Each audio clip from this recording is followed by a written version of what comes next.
कदम कदम पे अजब खौफ सा गुजरता है। वो अपने गांव में जाते हुए भी डरता है। हवा चलने लगी है चारों जानिब से, संभालना के हर एक सिलसिला बिखरता है। कभी झंझोर के रख देता है तमाम बदन, कभी वो दिल में दबे पाँव भी उतरता है। बजाय इसके के मुझको भी जगमगा देता,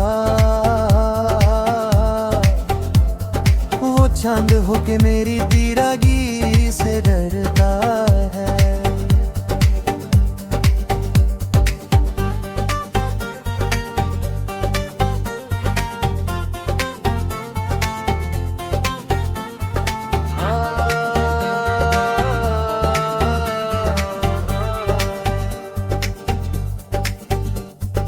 उतर रहा हूँ मैं तन्हाइयों के दरिया में, ये देखना है पसे अब क्या उभरता है।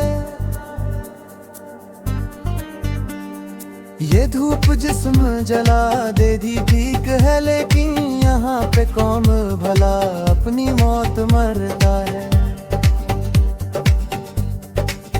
कभी झंझोर के रख देता है तमाम बदन, कभी वो दिल में दबे पाँव भी उतरता है। बजाय इसके के मुझको भी जगमगा देता, वो चांद होके मेरी दीरागी से डर